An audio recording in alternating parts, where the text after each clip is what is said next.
Voilà, donc toujours sur HTC Desir S, maintenant j'ai testé la ROM Mystery Mode. Mystery Mode, en fait, qui est basé sur MyUI. MyUI qui est en version 1.9.9. Donc là, elle est avec un thème, et sa spécificité, c'est pour ça que c'est pas une ROM classique, c'est parce que en fait, elle est fournie avec le launcher Sony Ericsson. Donc c'est assez rigolo. Parce que c'est vrai que MyUI, le problème c'est que, enfin si on peut appeler ça un problème, ça ressemble quand même vachement à iPhone, il n'y a pas vraiment de... le launcher, en fait, on peut pas accéder aux applications comme ça. Voilà. Donc du coup, elles sont toutes sur le bureau, et il faut faire des sous-dossiers, machin, tout ça. Donc là, il y a la possibilité de le faire aussi comme sur Sony Ericsson, toujours pareil.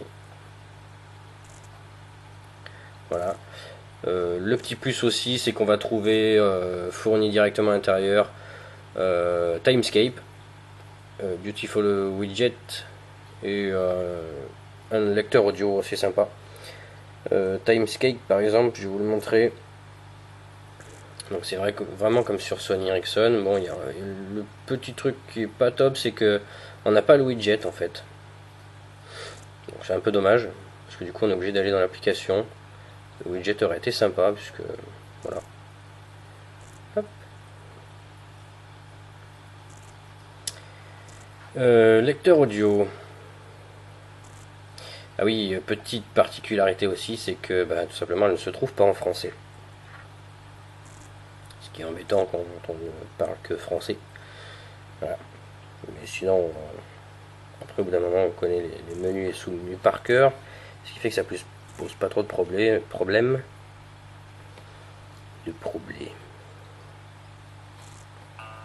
Voilà. Donc, assez joli. Le fond change un petit peu flouté, un peu comme la galerie 3D photo d'Android classique. Voilà, quoi d'autre le principe aussi de MyUI qui est assez joli. MyUI, c'est imprononçable en français bien sûr, qui est assez joli, c'est les thèmes. Donc les thèmes qui sont gratuits, et il y en a des kilos. Donc il suffit tout simplement, je vais quand même vous montrer la version d'Android qu'il y a dessus si ça intéresse quelqu'un, bien sûr. Système peut-être. Voilà, c'est à 2.3.5, donc c'est quand même pas dégueulasse. Voilà. Donc les thèmes, comme je disais. Voilà, des thèmes, donc ça c'est ceux que j'ai téléchargés. Après il y en a online, il y en a plein, et ils sont assez jolis. Ils modifient vraiment en profondeur la ROM.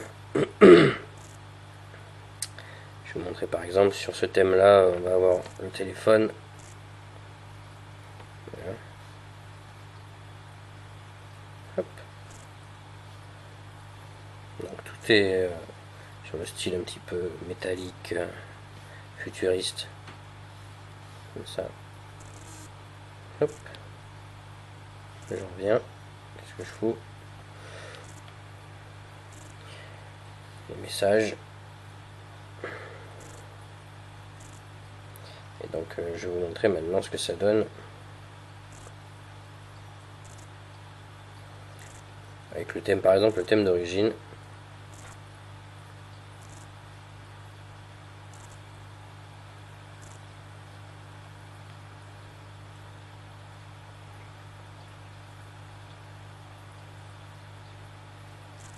Voilà.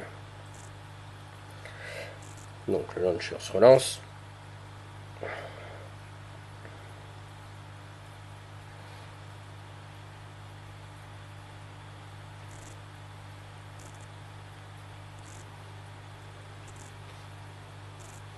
Donc ça c'est comme sur Sony Ericsson.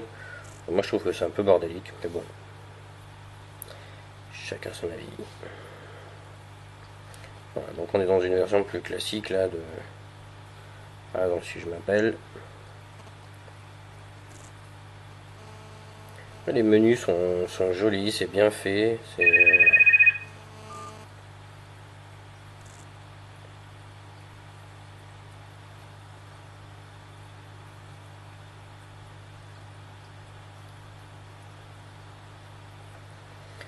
Voilà.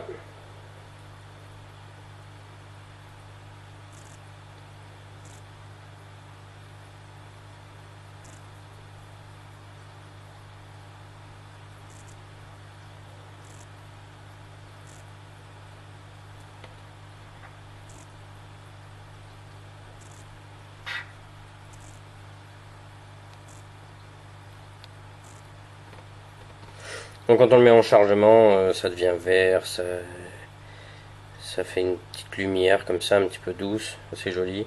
On a accès aux SMS directement à partir d'ici, ou aux appels directement à partir d'ici. Quand on en a, il y a un petit widget qui vient de se... Pas un widget, un petit truc pop-up qui vient se mettre là. Le truc de chargement, je l'ai changé aussi, par exemple. Bah là c'est ce trait vert, là c'est le niveau de batterie. C'est quand même plus lisible, je trouve. C'est assez sympa qu'un tout petit icône. Et quand on le met à charger, pareil, plein de petites animations qui se mettent en route. Voilà, c'est une ROM très interactive qui est assez jolie et sympa. Seul petit défaut pour les Français, c'est le langage. Voilà, ciao.